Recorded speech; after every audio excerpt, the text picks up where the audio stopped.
the scene, searching for clues and a possible motive. Investigators identifying the suspected gunman as 57-year-old Vance Luther Bolter. Several sources telling ABC News that the suspect had a list of possible targets, including Minnesota Governor Tim Walz. Several planned protests canceled today as thousands were told to shelter in place. ABC's Faith Abube leads us off from the scene in Minnesota. Tonight, a manhunt in Minnesota for 57-year-old Vance Bolter, who authorities say assassinated a beloved Minnesota lawmaker and her husband and wounded another legislator and his spouse while posing as a police officer. Do not approach him. You should consider him armed and dangerous. Around 2 a.m., police in Champlain, northwest of Minneapolis, responding to reports of a shooting at the home of State Senator John Hoffman. Black SUV had red and blue flashlights. Suspects posing as police officers shot 2 victims. Officers finding Hoffman and his wife Yvette in their home wounded, rushing them to the hospital. Meanwhile, 8 miles away in Brooklyn Park, a fast-thinking sergeant deciding to proactively check on the home of former House Speaker Melissa Hortman. When they arrived at Melissa's house, they noticed that there was a police vehicle in the driveway with the lights, emergency lights on, and what appeared to be a police officer at the door coming out of the house.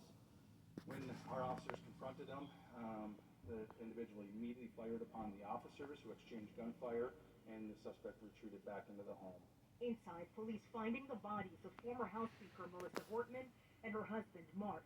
They say the suspect was dressed as a police officer, complete with a badge, vest, and taser, and a realistic-looking latex mask, fleeing on foot. Thousands told to shelter in place, officials warning residents their officers will only travel in pairs. If there's only one officer outside the door, do not answer the door and call 911.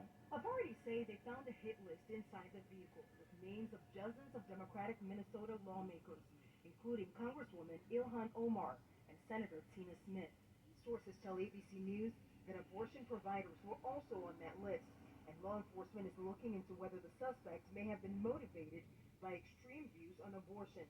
Police say they also found these flyers in the vehicle for the No Kings Day protest taking place today. Organizers in Minnesota canceling them out of an abundance of caution. This was an act of targeted political violence. State Representative Melissa Hortman was a mother of 2.